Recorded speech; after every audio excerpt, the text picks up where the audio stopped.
Assalamualaikum warahmatullahi wabarakatuh. Waalaikumsalam. Berjumpa lagi bersama saya selaku host pada malam hari ini dalam podcast Ramadan MTS Miftahul Ulum 2. Perkenalkan, saya sebagai host Abdul Razak dan sudah hadir di tengah-tengah kita narasumber Bapak Wiwin Sugianto, SPDI. Gimana Bapak Win, sehat? Alhamdulillah sehat. Pada malam hari ini kita akan membahas sebuah tema yang berjudul bagaimana itu meraih kesempurnaan puasa dalam bulan Ramadan ini. Baiklah, pertama kalinya kita akan memperkenalkan narasumber kita, Bapak Win Sugianto, bagaimana latar belakang beliau mengenai pendidikan, mengenai portofolio beliau yang akan dijelaskan terlebih dahulu oleh beliau. Pada Bapak Win, gimana Bapak Win, sehat? Alhamdulillah sehat. Sebelumnya kami ucapkan Assalamualaikum warahmatullahi wabarakatuh. Waalaikumsalam warahmatullahi wabarakatuh. Ya, perkenalkan dulu, nama saya adalah Wiwin Sugianto. Saya asli kelahiran Lumajang pada 16 Juni tahun 1988. Ya, kurang lebih umur saya sekarang 35, tapi masih banyak orang yang gak percaya. Karena kelihatannya masih 25. Dan alhamdulillah kami bisa bergabung dengan teman-teman di MTS Miftahul Ulum 2 ini. Saya sangat berterima kasih kepada Bapak host, Bapak Abdul Razak, dan kepada seluruh kru, juga kepada seluruh sivitas akademika MTS Miftahul Ulum 2. Kami di sini diundang sebagai narasumber, artinya kita sebenarnya tidak pantas sih untuk menjadi narasumber, tapi kita ngobrol santai saja. Ngobrol santai, yang kita akan membahas tentang masalah meraih kesempurnaan di bulan Ramadan ini. Tentu kita tahu bahwa bulan Ramadan ini adalah bulan yang sangat dinanti-nantikan oleh umat Islam. Kenapa begitu? Karena Allah Subhanahu wa taala melimpahkan rahmat, nikmat, maunah, hidayahnya melebihi dari bulan-bulan pada umumnya. Sehingga kita sebagai umat Islam ketika di bulan Rajab, doanya apa yang kita baca? Allahumma barik lana fi Rajaba wa Sya'bana wa ballighna Ramadana.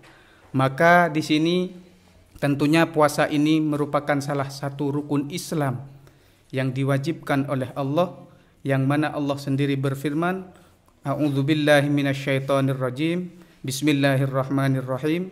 Kutiba alaikumus syiyamu kama kutiba alal ladzina min qablikum la'allakum tattaqun. Maka karena puasa ini merupakan suatu hal yang wajib, kita melaksanakannya harus dengan segala kehati-hatian, harus menjaga bagaimana puasa kita ini bisa mendapatkan pahala, bukan hanya mendapatkan lapar dan haus saja. Maka dari hal ini kita ada beberapa hal yang perlu kita ketahui tentang bagaimana kita melaksanakan puasa ini dengan sempurna. Iya. Baik, terima kasih. Pada dasarnya kan Pak ya. Sekarang ini banyak orang waktunya puasa itu dianggap, ini saya panen raya. Bagi orang yang berjualan begitu. Jadi mereka tidak pandang puasa atau tidak, yang penting saya jualan, saya dapat uang. Itu yang pertama. Yang di masyarakat kan seperti itu. Iya. Bahkan siang itu jualan, saya kalau bulan puasa saya semakin laris. Ini nyata ini. Iya. Banyak yang seperti itu. Memang nyata, memang larisnya itu daripada hari biasa lebih laris bulan puasa. Nah, ada yang berpendapat, orang itu kok tidak punya etika, padahal ini bulan puasa, 1 tahun 1 kali.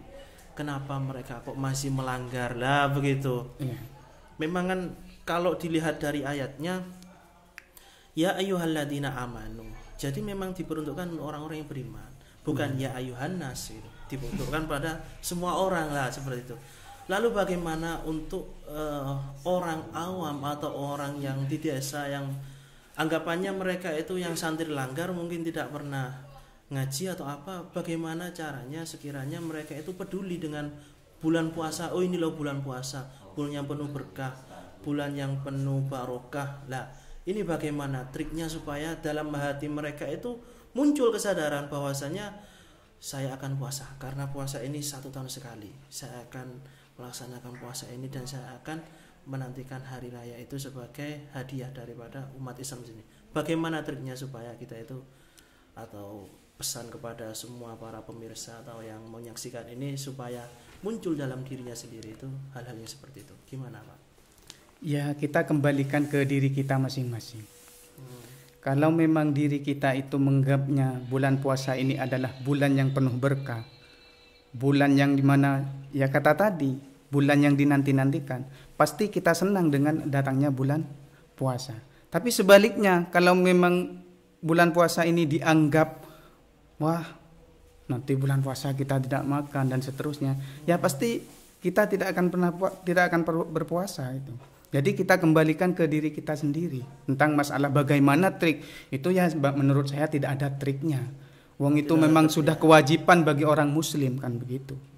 Tapi yang jelas bagaimana melaksanakan puasa ini dengan serba kehati-hatian agar puasa kita itu sempurna. Maka trik yang pertama agar kita puasa kita menjadi sempurna, yang pertama itu dengan cara takhirus sahur atau sahur. Maka Nabi Muhammad SAW menjelaskan, tasahharu fa inna fis sahuri barakatun. Bersahurlah kalian semua karena di dalam sahur itu ada barokah. Apa barokahnya sahur? Kan pasti timbul tanya seperti itu kan. Kebanyakan memang mereka ini tidak ada yang sahur, bahkan yang mereka bahas yang itu. Apa barokahnya sahur kan gitu. Iya. Yang jelas yang pertama, dalam hadis lain Nabi menjelaskan, ista'inu bito'amis sahar ala siyamin nahar. Minta tolonglah kalian dengan makan sahur untuk menjadi suplemen ketika puasa di siang hari. Barokah yang pertama itu agar tubuh kita ketika menjalankan puasa itu kuat. Yang pertama. Yang kedua, ketika kita melakukan sahur atau makan sahur tadi, dengan sahur itu kita kan yang tidak terbiasa bangun kan bangun. Kan gitu. Yang artinya selama ini kita kesulitan untuk bangun di tengah malam misalkan. Ya, dengan adanya sahur ini kan ada kesempatan. Ya. Ada kesempatan untuk sholat tahajud, sholat taubat, sholat sunnah yang lain. Selain itu, wabil asharihum yastaghfirun. Sembari kita menunggu sholat subuh, di waktu sahur itu kita perbanyaklah membaca istighfar. Karena dengan istighfar itu dalam ayat lain disebutkan, fakul tustaghfiru rabbakum innahu kana ghafara yursilis samaa alaihim midrara wa yumditkum bi amwali wa banin. Itu salah satu ayat tentang masalah istighfar tadi. Maka benar apa yang dikatakan Pak Rozak tadi, ketika bulan puasa itu orang jualan tuh lakunya lebih dari biasanya kan gitu. Ya memang itu ayatnya, fakul tustaghfiru. Karena dengan barokahnya sahur kita bangun istighfar. Karena dengan istighfar itu wa yumditkum bi amwalin, bisa melipat gandakan harta. Begitu. Artinya kita dengan istighfar itu istighfar itu merupakan sarana untuk memperoleh rezekinya Allah yang ada di langit. Karena rezekinya Allah itu tidak hanya ada di bumi, di langit pun juga ada. Wa fis sama'i rizqukum wa ma tu'adun. Di atas langit itu oleh Allah juga disediakan rezeki. Maka dengan istighfar itu orang Madura mengatakan yondu. Iya, yondu. Dadi malah geger. Lah, biar jatuh gitu. Ya, biar jatuh gitu. Maka hidup ini harus imbang lah. Ya, waktunya ibadah ya ibadah, waktunya kerja ya kerja. Jadi istighfar itu merupakan sarana memperoleh rezekinya Allah yang ada di langit, dan usaha kita yang ke pasar ya kita ke pasar, yang petani ya kita ke sawah, itu memperoleh rezekinya Allah yang ada di bumi. Jadi tidak salah apa yang disampaikan Pak Rozak tadi, ketika bulan puasa omset pendapatan lebih besar daripada umumnya. Ya memang itu barokahnya sahur tadi. Sahur, ya. Selain memperoleh kesempurnaan berpuasa, juga memperoleh hasil yang dengan istighfar tadi. Begitu. Nah, ini karena ada sebuah keseimbangan antara kerja dengan ibadah. Nah, ini ada pertanyaan seperti ini. Bukan pertanyaan lagi, bahkan ini menjadi fenomena yang ada di masyarakat sekitar. Seorang ayah atau seorang kepala keluarga, ada yang dia itu kerja seorang kuli bangunan. Nah, Ini sudah tidak asing lagi bahwasanya kalau bulan puasa pasti banyak kan ya yang tidak puasa mungkin. Yeah. Dengan beralaskan bahwasanya mereka tidak kuat atau apa, nanti mereka itu akan mengganti ketika mereka tidak bekerja. Nah, posisi mereka menafkahi keluarga. Lalu yang lebih diutamakan ini yang mana? Yang mereka mengutamakan bulan puasa untuk berpuasa, atau mereka melakukan kewajiban sebagai kepala keluarga dalam menafkahi keluarganya? Ini yang diutamakan yang mana sebenarnya? Jadi menurut saya begini, kalau untuk masalah ibadah dengan masalah itu tidak bisa diikhtilat, artinya tidak bisa dicampur aduk. Ya tetap perintah Allah itu tetap kita jalankan, ya mencari nafkah itu juga merupakan suatu perintah. Jadi ya sebisa mungkin kita melaksanakan puasa, ya sebisa mungkin kita menjadi tulang punggung keluarga itu. Itu menurut saya. Jadi tidak mungkin kita misalkan di bulan puasa ini karena hanya menjadi tulang punggung misalkan lalu meninggalkan puasa kan itu. Karena meninggalkan puasa itu ada syarat-syarat tertentu. Ketika memang mereka sudah sakit, tidak mampu, maka wajib kalau tidak bisa mengqadha itu membayar fidyah itu. Gitu. Mungkin karena saya bayar fidyah ya sebenarnya cukup seperti itu ya pikiran mereka. Sebenarnya begini, Pak. Sebenarnya ya seperti apa yang disampaikan dari awal tadi. Kita kembalikan ke diri kita masing-masing sebenarnya. Kalau memang ada niat dan mau, insya Allah bisa, Pak. Kan banyak di masyarakat pada umumnya dia berpuasa, kerjanya di tengah sawah, panas-panasan, tapi mereka masih berpuasa karena mereka mau, karena mereka niat gitu. Tuh, jadi yang pertama mencari kesempurnaan tentang masalah puasa itu yang pertama dengan sahur tadi. Terus yang kedua adalah takjilul fitri. Apa takjilul fitri? Menyegerakan berbuka. Bukan berarti kita janteng Madura balas dendam polan saare tak ngakan. Bukan. Kebanyakan seperti itu. Iya. Mungkin mulai saat ini kita bisa merubah mindset itulah. Karena memang itu adalah anjuran dari Rasulullah untuk takjilus sahur. Tuh. Takjilul fitri tadi, menyegerakan berbuka itu tadi. Karena memang anjuran. Kan yang dianjurkan ketika sudah waktunya berbuka, makanlah dengan kurma kan gitu, Pak ya. Yang dianjurkan. Kalau memang tidak ada, dianjurkan dengan yang manis-manis. Yang penting jangan kata-kata manis, yang penting jangan janji-janji manis kan gitu. Janji-janji manis. Iya. Tuh. Jadi salah satu kesempurnaan puasa itu diantaranya itu takjilul fitri. Bahkan pada zaman Rasulullah sendiri ada salah satu sahabat yang berkata kepada Siti Aisyah radhiyallahu anha bahwa ada dua orang, yang pertama itu takhirus sahur wa takjilul fitri, dan yang satunya dibalik.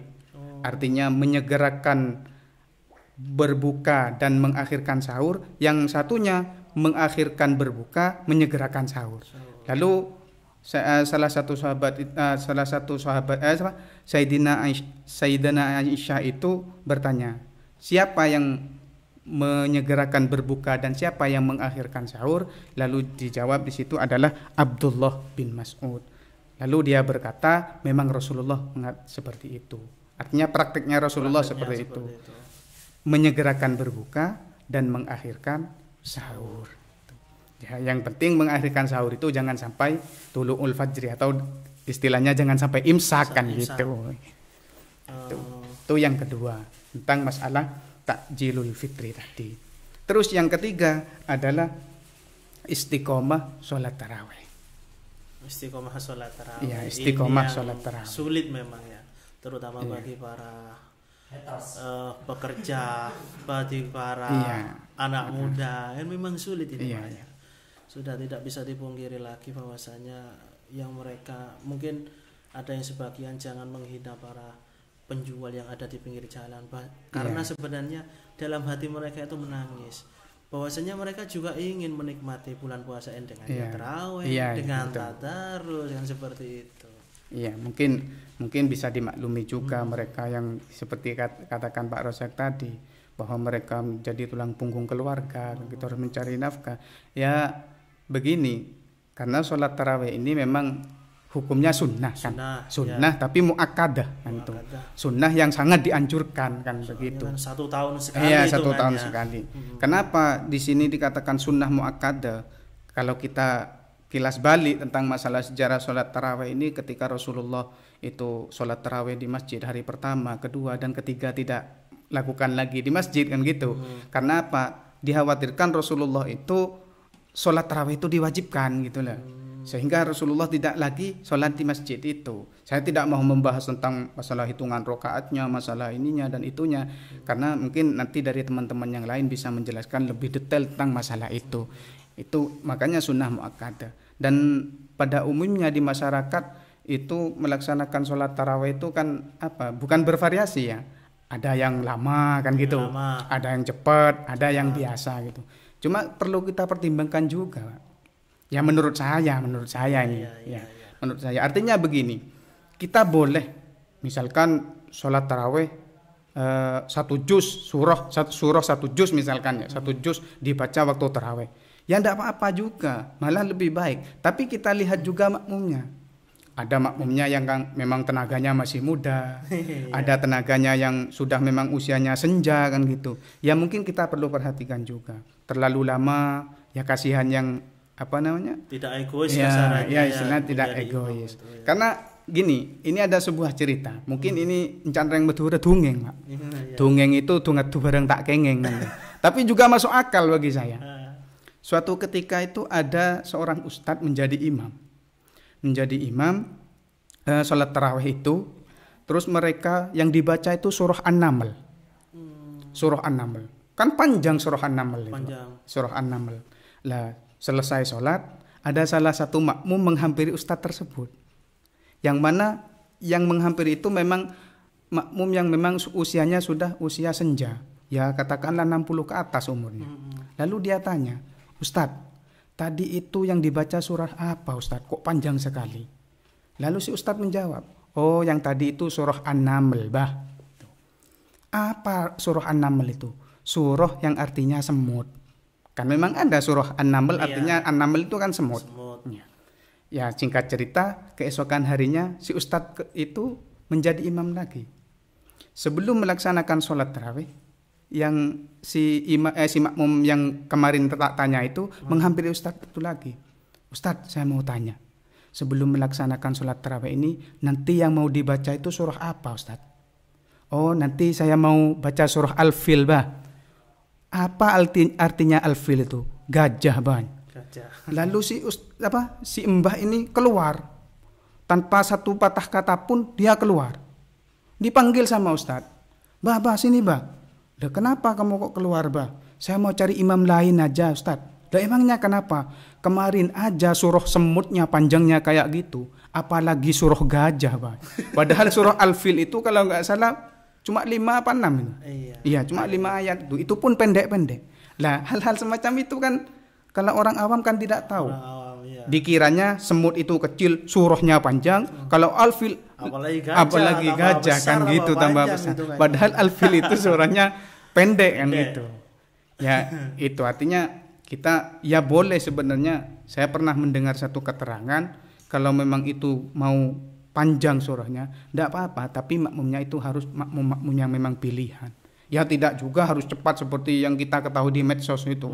Ya yang cepat. Itu pantasnya tidak pakai kopiah itu, pakai helm. Iya. Pakai helm. Karena cepat. Ya itu salah satu di antaranya. Yang penting bagaimana kita meraih kesempurnaan bulan puasa ini dengan yang ketiga tadi, istiqomah sholat tarawih itu. Istiqomah sholat tarawih. Ya, itu salah satu di antara meraih kesempurnaan bulan puasa. Itu yang ketiga. Terus yang keempat adalah menjaga lisan. Menjaga lisan kita. Terus menjaga pendengaran kita, menjaga penglihatan kita. Bukan cuma menjaga tahan lapar dan dahaga saja dalam puasa ini. Iya, menjaga tahan lapar, dahaga, syahwat, nafsu. Itu memang bagian memang. Iya, karena kebanyakan orang itu seperti ini. Mereka itu bilang kalau lagi marah, puasamu batal lah, seperti itu. Padahal kan yang jelas itu kan kalau yang membatalkan puasa itu ya kayak makan, minum. Dan lalu seperti apa kalau itu puasamu batal ketika marah, itu memang batal atau cuma puasa kita tidak sempurna atau pahalanya hilang tapi puasa kita itu tetap diterima atau gimana kalau seperti itu? Ya, selama kita tidak melakukan yang membatalkan puasa, mungkin masalah puasanya tidak batal, tapi bisa jadi membatalkan pahalanya puasa, kan puasa. Gitu. Makanya Rasulullah menyampaikan, kam min so'imin laisa lahu syamuhu illal ju' wal 'atsas. Banyak dari orang yang berpuasa itu tidak mendapatkan apa-apa kecuali hanya lapar dan dahaga tadi. Berarti apa artinya? Puasanya tidak batal, tapi mungkin pahalanya tidak dapat, hanya mendapatkan lapar. Ya, masalah bicara tentang masalah pahala, tentunya kita tidak bisa apa? Kalau ini pahalanya berkurang, tidak bisa seperti itu. Kita karena dalam ayat lain kan alaihissallahu biahkamil hakimin. Yang lebih pantas menjadi hakim itu kan adalah Allah. Kita yang penting kita menjaga yang bisa membatalkan puasa, menjaga lisan kita, menjaga pandangan kita, menjaga telinga kita. Maka pesan saya, tontonlah tontonan yang bisa menjadi tuntunan. Jangan menonton suatu tontonan yang malah merusak kesempurnaan puasa tadi. Itu diantaranya yang keempat, menjaga lisan tadi. Terus yang kelima adalah berbuka dengan suatu yang halal, itu pasti. Walaupun bukan puasa ya kita dianjurkan tentang makan yang halal, halalan thayyiban, itu. Dengan jerih payah kita, artinya dengan cara yang halal, bukan dengan cara yang tidak halal. Iya. Baiklah, terima kasih kepada pemirsa. Itulah sebuah pengantar dari narasumber kita, Bapak Win Sugianto, bagaimana untuk mencapai kesempurnaan itu dalam bulan puasa ini. Jadi ada beberapa yang memang harus kita tempuh dengan sepenuh hati. Di antaranya yaitu untuk melakukan sholat tarawih. Memang ini sulit bagi kita. Karena apa? Karena ini tidak menjadi kebiasaan bagi kita. Ini momennya cuma 1 tahun sekali kan Pak hitungannya. Apalagi sholatnya banyak. Nah, memang ini sulit. Tapi bagaimana caranya kita itu menjadi makhluk yang baik lah, makhluk yang taat kepada perintah Allah. Nah, mungkin untuk terakhir kalinya mungkin ada yang terakhir Pak. Apa? Mungkin selain itu juga yang tak kalah pentingnya adalah perbanyaklah baca Al-Quran. Tadarus itu ya tidak hanya tadarus sebenarnya sih. Karena memang tadarus itu istilah apa? Kalau istilah tadarus itu kan belajar. Ya, tadarus itu kan belajar membaca itu. Tadarus. Ya syukur-syukur di hari-hari biasa kita sering baca Al-Quran. Apalagi di bulan suci Ramadan ini, agar puasa Ramadan kita lebih sempurna dengan baca Al-Quran tadi. Karena Rasulullah sendiri dengan Al-Quran itu, iqra'ul Quran fa innahu ya'ti yaumal qiyamati syafi'an li ashabihi gitu. Karena Al-Quran, perbanyaklah baca Al-Quran. Karena Al-Quran itu nanti di hari kiamat akan menjadi syafaat bagi pembacanya. Ya setidaknya lah kita banyak baca Al-Quran. Walaupun kita masih belum bisa mengartikan, menafsirkan atau dan semacamnya. Ya apalagi sampai kita bisa mengimplementasikan dalam kehidupan kita sehari-hari kan gitu.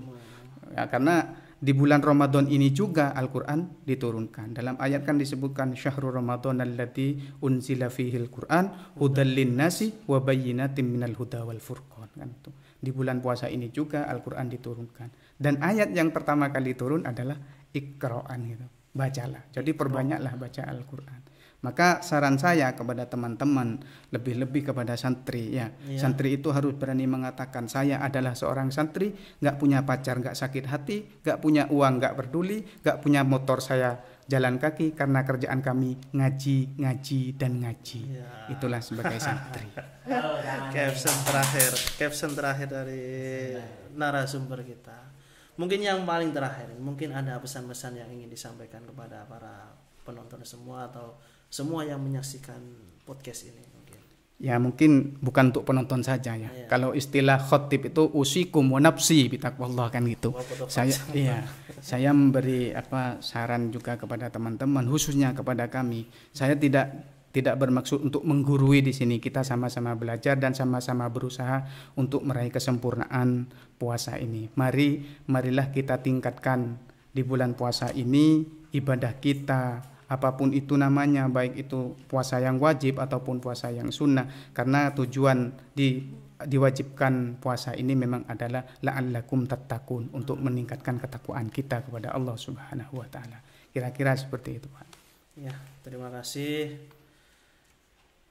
kepada Bapak Wiwin Sugianto yang berkenan hadir dan mengisi acara pada malam hari ini dalam acara podcast Ramadan Tasmihul Ulum 2. Saya selaku host pada malam hari ini, bila ada kata-kata atau kesalahan dalam berucap, saya mohon maaf. Kurang lebihnya mohon maaf. Assalamualaikum warahmatullahi wabarakatuh. Waalaikumsalam warahmatullahi wabarakatuh. Oke.